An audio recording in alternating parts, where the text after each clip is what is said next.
Sobrevivió a zonas de combate en el extranjero solo para que un policía estadounidense le apuntara con un arma en el funeral de su propio hijo. Era una mañana gris y pesada en Arlington. No de esas grises que invitan a quedarse en la cama, sino del tipo que se posa sobre el pecho y hace sentir que el mismo cielo está de luto. La general Mónica Elaine Triggs había enterrado soldados antes, demasiados. Había escrito las cartas, doblado las banderas, permanecido firme durante las salvas de honor. Pero esta vez, el ataúd contenía a su hijo, el sargento de Estado Mayor Isaiah Triggs, 29 años, muerto durante una patrulla rutinaria en Kandahar, después de que un artefacto explosivo improvisado alcanzara su convoy. Llevaba su uniforme completo no porque estuviera obligada, sino porque Isaiah siempre decía: aun cuando me vaya, quiero ver a mi madre erguida con sus estrellas, YOC Low Hizo, la chaqueta azul marino profunda, las medallas alineadas como una línea del tiempo sobre su pecho, la gorra perfectamente planchada. Por fuera parecía irrompible, pero por dentro sentía su corazón desintegrarse, pedazo a pedazo. La familia llegó en una larga camioneta negra. Mónica se sentó entre su hermana, Vivien, y el padrino de Isaiah, el sargento Mayo, Eredel Royhan, quien había servido con ella en Mosul. En sus manos temblaban mientras sostenía el programa doblado con la foto de Isaiah en la portada, una imagen congelada de su pequeño, sonriendo con el uniforme de campaña. No parecía real. Cuando el vehículo se detuvo cerca de la sección 60, el lugar reservado para los caídos más recientes, Mónica ya podía escuchar las notas solemnes de la banda militar afinando sus instrumentos. Una fila de soldados se mantenía rígida a lo largo del sendero, con los fusiles apuntando hacia el suelo frente a ellos. Era ese tipo de dolor organizado que solo el ejército sabía ejecutar con precisión. No creo que pueda hacerlo, susurró Mónica, mirando al frente. Su voz era plana, sin pánico, sin llanto, solo vacía. Ha superado cosas más duras, murmuró Delroy, apretándole la mano. Pero sé que esto no está bien. La puerta se abrió y Mónica salió al aire libre, sus tacones resonando contra el pavimento. Su uniforme atrajo la mirada de casi todos los presentes. Algunos la saludaron al pasar, otros susurraron su nombre. Era reconocida o la primera mujer negra en alcanzar 4 estrellas en el ejército, una figura pública en los círculos militares. Pero nada de eso importaba hoy. Hoy solo era una madre caminando hacia el peor momento de su vida. Respiró hondo y levantó la vista, solo para que sus ojos se posaran en un oficial de policía que caminaba nervioso cerca de los vehículos estacionados. Su patrulla seguía encendida, aparcada de forma torcida junto a la acera. Llevaba gafas de sol espejadas a pesar del cielo nublado, y su mano se movía una y otra vez hacia la funda del arma. Fue en ese instante cuando el estómago de Mónica se tensó. El oficial Brent Delaney no estaba allí por seguridad. Era solo parte del control de tráfico local, asignado por la ciudad debido a la cantidad de asistentes esperada. Pero nadie le había informado quiénes estarían presentes. Se giró hacia ella,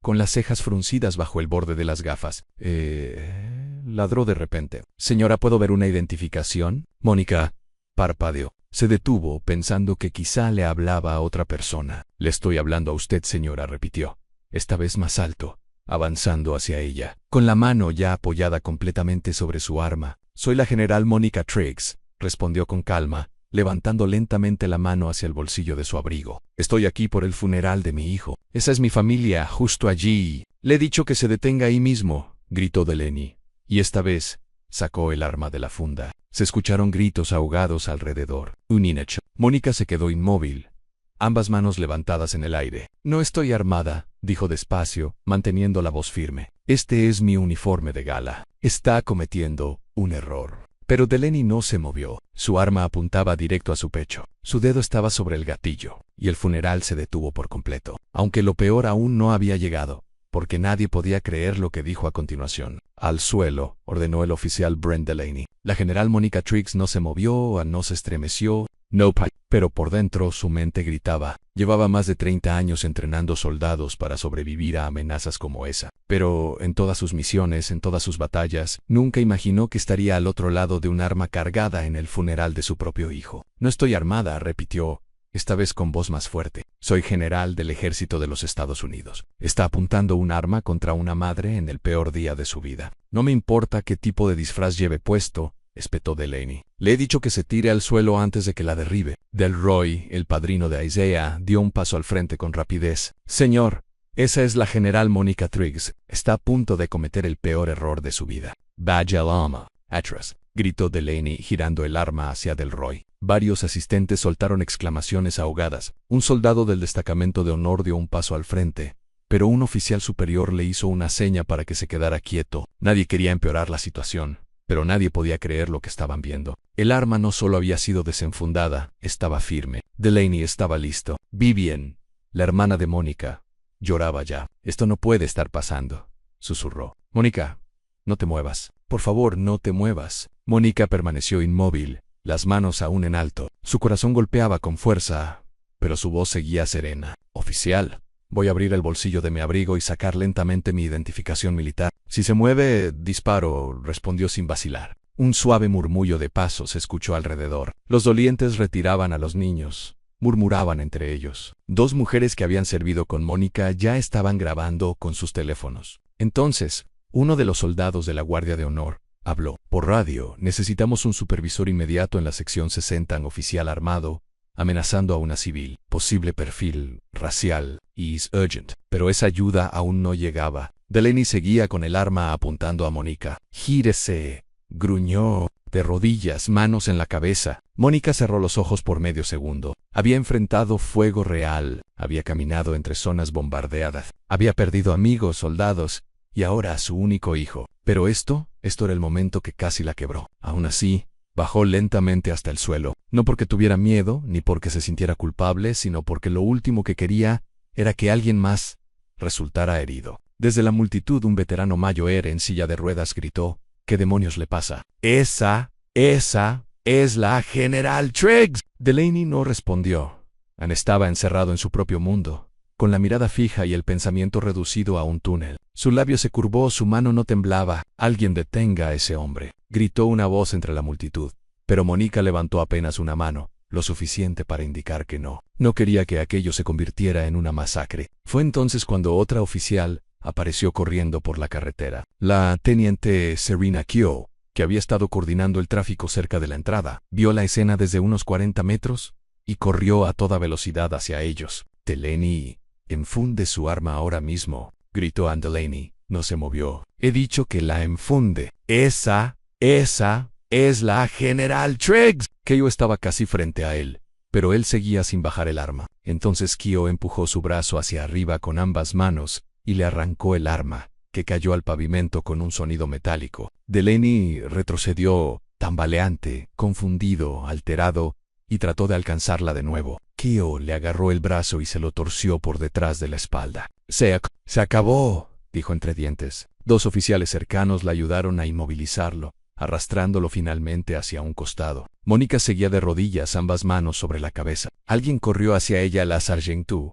Diane Knowles, quien había servido bajo su mando durante una misión en Romani. La ayudó a levantarse con suavidad. «Señora, ya está bien. Estamos con usted». Mónica se puso de pie lentamente. Sus rodillas se sentían como de piedra. Miró a su alrededor en el mar de rostros atónitos. El silencio, las lágrimas, los niños aferrados a sus padres, el ataúd aún esperando ser bajado, el último adiós a su hijo, arruinado. Pero sí pensaba que lo peor había pasado. No tenía idea de lo grande que estaba a punto de volverse la historia. Los teléfonos ya estaban fuera, las cámaras grabando. El momento en que el oficial Brent Delaney había apuntado con un arma a la general, Mónica Triggs ya iba camino a convertirse en noticia nacional. Y ni siquiera había pasado una hora. El funeral debía comenzar a las 10 en punto. Para las 16, el cementerio estaba lleno de agentes de policía, personal militar y reporteros que cruzaban las puertas de seguridad a toda prisa. Pero la multitud no era solo un grupo de espectadores, eran personas que habían venido a enterrar a un soldado, amigos de Isaiah, compañeros de tropa, familias negras, blancas, latinas, asiáticas, no importaba. Habían presenciado algo que no solo había interrumpido el momento, sino que había roto algo mucho más profundo, y nadie podía sacar de su mente aquella imagen: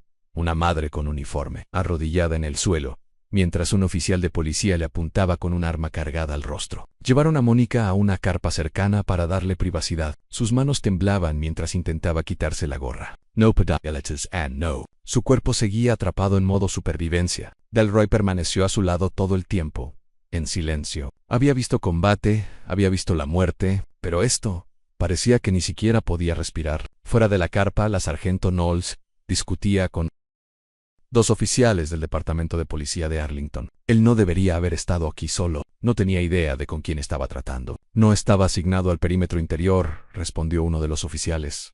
a la defensiva. Solo era refuerzo para el tráfico, pues su refuerzo para el tráfico acaba de amenazar con matar a una madre en duelo en el funeral de su propio hijo, replicó Knowles con dureza. ¿Cree que esa excusa va a servirle cuando esto salga en la televisión nacional? Mientras tanto, el oficial Delaney estaba sentado en la parte trasera de un coche patrulla, con las manos esposadas al frente. Su rostro era una máscara fría, vacía. Ni una sola vez preguntó si Mónica estaba bien. Ni una sola vez preguntó si realmente ese día se enterraba a su hijo. Lo único que murmuraba una y otra vez era, no actuaba normal, no parecía encajar dentro de la carpa. Mónica finalmente rompió el silencio. Él vio mi piel antes de ver mis estrellas, susurró. Delroy bajó la cabeza. He sobrevivido a zonas de guerra, continuó ella. He caminado entre tormentas de arena, he guiado tropas hacia aldeas en llamas, he sido blanco de enemigos en el extranjero. Y aún así, la única vez que me han apuntado con un arma en suelo estadounidense ha sido un policía, en el funeral de Isaiah. Vivian tomó su mano. No te rompió, Mónica. Pero ella negó lentamente con la cabeza. No tenía que hacerlo. Rompió este día. Debía ser de Isaiah. Ahora siempre será sobre él afuera.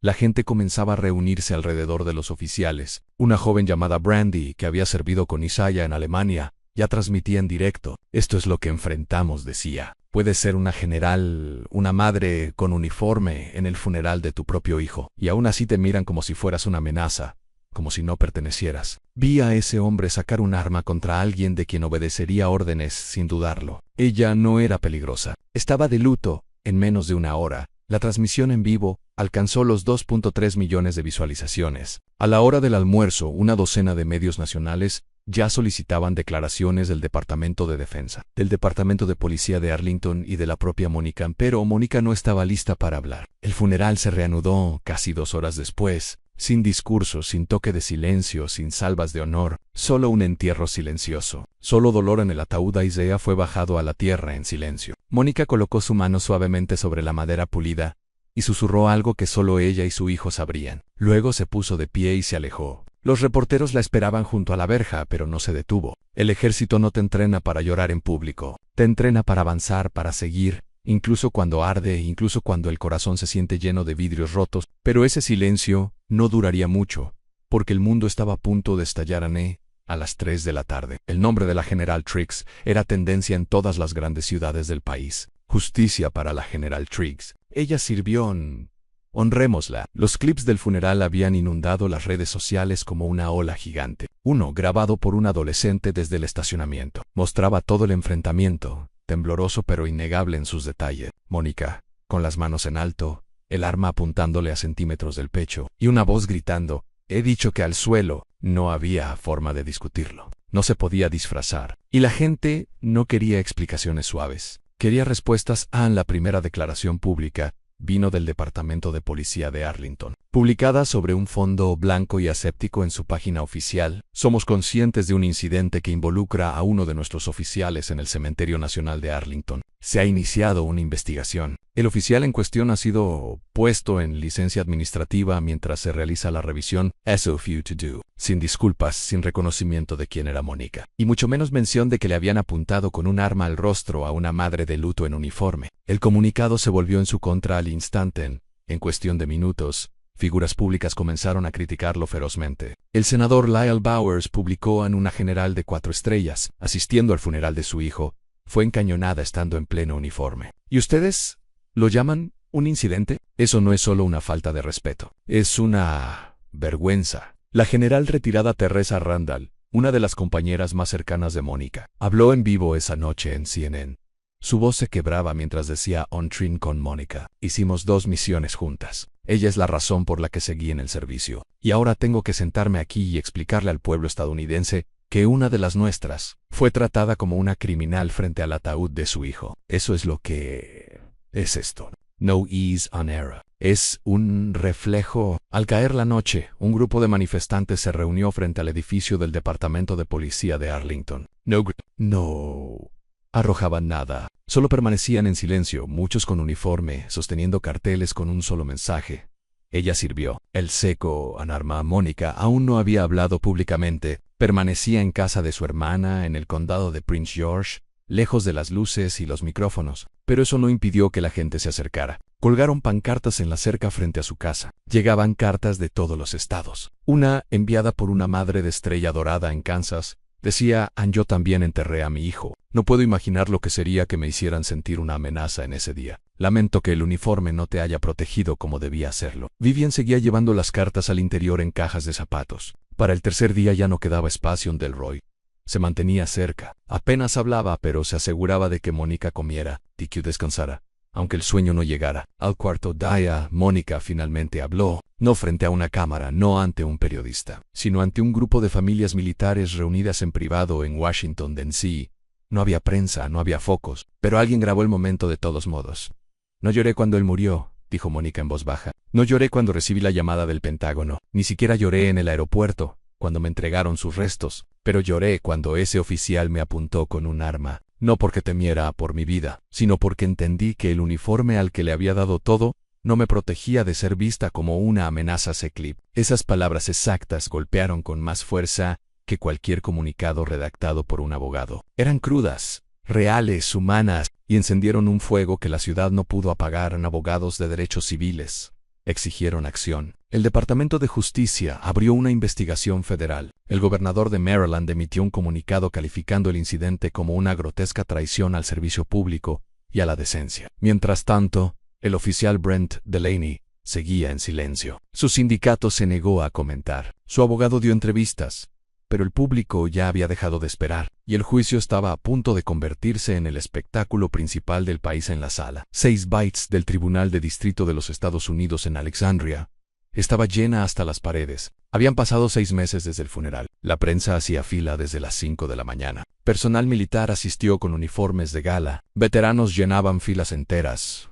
A la familia Triggs se sentó en silencio. Cerca del frente, flanqueada por el equipo legal de Mónica y algunos amigos cercanos, ella vestía de civil en ropa sencilla, limpia, sin medallas, sin estrellas. Solo Mónica and Brent Delaney entró con un traje gris, sin placa, sin corbata, solo con el peso de todo un país sobre los hombros. Y de alguna manera aún no parecía arrepentido en su abogado Mark Holstead. Siguió el libreto de siempre. Mi cliente actuó en el cumplimiento del deber. Respondió a lo que percibió como una amenaza. No hubo intención de causar daño, pero ese argumento no lo llevaría muy lejos, porque el jurado no solo estaba escuchando alegatos o no observaban las imágenes. La sala se oscureció mientras la pantalla se iluminaba con el video sin editar. Se escuchaba el viento de aquella mañana, el leve sonido de los tacones sobre el pavimento. Luego la voz de Delaney: ponga las manos donde pueda verlas. El ambiente se tensó. Algunos limpiaron lágrimas. Otros apartaron la mirada. Allí estaba ella, la general Mónica Triggs, erguida, con su uniforme militar completo, las manos alzadas, tan serena como una persona podía estar en ese instante. Y aún así, él nunca bajó el arma. Cuando las luces volvieron, nadie dijo una palabra. Luego comenzó el testimonio de los testigos. Primero, la teniente Serena Kyo, la oficial que había detenido a Delaney aquel día. No sé, se negó a escuchar, dijo. Incluso después de que identifiqué a la general Triggs, seguía bloqueado, agresivo. Tuve que quitarle el arma físicamente. El abogado de Delaney intentó poner en duda su actuación. ¿Está diciendo que usted fue quien escaló la situación al tocar a un compañero oficial? Evité que disparara a una madre desarmada y en duelo, replicó Kyo con firmeza. Llámelo como quieran. Después fue el turno de Delroy. Caminó despacio hacia el estrado, se detuvo y habló con una voz grave que llenó la sala sin necesidad de micrófono. He visto fuego, enemigo. He perdido buenos hombres en medio del caos, pero nunca me sentí tan impotente como en ese momento, viendo cómo alguien le apuntaba con un arma a Mónica. Ella no se alteró, no gritó. Se mantuvo firme, como la soldado que es, y él la miraba como si no fuera nada. Entonces llegó la bomba en los expedientes internos de asuntos disciplinarios. El fiscal reveló que Brent Delaney tenía 9 denuncias previas por uso excesivo de la fuerza. 3 habían sido desestimadas, 6 quedaron sin resolver, pero una era casi idéntica. Un capitán afroamericano de la reserva del ejército en El Paso, detenido mientras vestía su uniforme, obligado a salir del auto y encañonado. San Cargos. Solo una mala comunicación ahí. La atmósfera en la sala empezó a cambiar, porque ya no se trataba de un error aislado. En Patron, el fiscal mostró una fotografía de Isaiah Triggs en la pantalla sonriendo, con el uniforme, la estrella de bronce prendida en el pecho. La general Triggs vino a enterrar a su único hijo, dijo. Tenía todo el derecho de esperar honor, respeto y dignidad. En cambio, enfrentó lo que ninguna madre, ningún oficial, ningún ser humano debería enfrentar jamás, un arma apuntando a su corazón. No por lo que hizo, sino por lo que él vio al mirarla en la galería. La gente lloraba abiertamente. Mónica no se inmutó. Tenía las manos entrelazadas con fuerza sobre el regazo nocivo. Luego llegó su turno. Se puso de pie frente al jurado, no para gritar ni suplicar, sino para decir la verdad. No vine aquí por venganza, dijo con calma. Vine por responsabilidad. No quiero ver a otra madre de soldado arrodillarse por miedo. No quiero que otro oficial sea disculpado por ver peligro donde no lo hay. Hizo una pausa y fijó la mirada en Delaney. No soy un símbolo. Soy una madre. Y mi hijo nunca tuvo el funeral que merecía. Por tu culpa, Delaney bajó la cabeza. Por primera vez en todo el juicio, pareció sentir algo en el jurado. Deliberó durante 4 horas. El veredicto: un culpable en todos los cargos. Agresión agravada con arma mortal. Violación de derechos civiles bajo apariencia de autoridad. Abuso de poder. Pues no titubeó Brent Delaney. Queda condenado a cadena perpetua en una prisión federal, sin posibilidad de libertad condicional. No hubo aplausos. Solo silencio pesado, cortante. El juez luego miró a Mónica. Espero que esta sala envíe un mensaje, no solo a las fuerzas del orden, sino a todo el país. Pero para Mónica, el verdadero mensaje no estaba en el veredicto, estaba en lo que dijo después Ana a la salida del tribunal. Los reporteros se agolparon en los escalones. Los micrófonos flotaban como moscas. Las preguntas llegaron rápidas, duras, insistentes. General Triggs, ¿cómo se siente con la sentencia? ¿Cree que se hizo justicia? ¿Planea presentar cargos contra el departamento? Mónica no respondió al principio. Se quedó de pie en los escalones, bajo el aire frío, rodeada de gente pero sintiéndose sola. Alzó la vista: nubes grises otra vez. Igual que el día del funeral. Igual que el momento en que todo comenzó. Vivien estaba a su lado. Delroy también. Finalmente, Mónica dio un paso al frente. No vine aquí por venganza, comenzó. Vine para que nadie olvide lo que pasó cuando una madre con uniforme fue tratada como una criminal por llorar a su hijo. Un silencio recorrió la multitud. Isaiah murió creyendo en este país, creyendo en el servicio, creyendo en el sacrificio. Lo que ocurrió en su funeral no fue solo un error. Fue un fracaso. Un fracaso de entrenamiento, un fracaso de criterio, un fracaso del corazón. Tomó aire, buscando estabilidad en su voz. Quiero que quede claro, esto no se trata de un solo mal oficial. Se trata del sistema que le permitió conservar su placa después de 9 denuncias. Se trata del silencio que sigue a la injusticia cuando las cámaras se apagan. Miró al mar de reporteros frente a ella. Su voz firme, cortante: no necesitas llevar un uniforme para ser digno de respeto. No necesitas enterrar a un hijo para merecer llorar en paz. Pero si alguien como yo, alguien con rango, con medallas, con años de servicio, puede ser tratado como una amenaza, entonces, ¿qué significa eso para todos los demás que no tienen un uniforme que los proteja? Hizo una pausa. Esta no es solo mi historia, es el espejo de Estados Unidos. Y ya es hora de dejar de fingir que no reconocemos nuestro reflejo. Ese clip se repitió durante semanas. Se emitió en todas las cadenas principales. Se enseñó en aulas. Se citó en audiencias sobre la reforma policial. Pero a Mónica no le importaba la atención. Regresó a casa. Visitó la tumba de Isaiah en silencio. Un lunes por la mañana, antes de que las puertas siquiera abrieran al público. Llevó una silla plegable y un girasol, su flor favorita. Pocos sabían eso. Se sentó casi 1 hora, sin decir una palabra, solo escuchando. El viento, el murmullo del pasto, el silencio de un sol que ya no estaba anti-Stuhers. Se arrodilló y apoyó la palma sobre la piedra fría. Susurró como lo había hecho 6 meses atrás. Hice lo que tenía que hacer, Ann, y se levantó. No porque estuviera curada, no porque se sintiera completa, sino porque eso es lo que significa la fuerza: mantenerse en pie. Incluso cuando el mundo sigue mirando, porque esta historia no trata solo de dolor. Trata de levantarse en medio de él y hablar. Así que, si esta historia te conmovió, no dejes que termine aquí. Ten la conversación. Haz las preguntas difíciles. Alza la voz cuando veas algo injusto, especialmente si nadie más lo hace, porque el silencio protege la injusticia. Pero la verdad exige ser escuchada.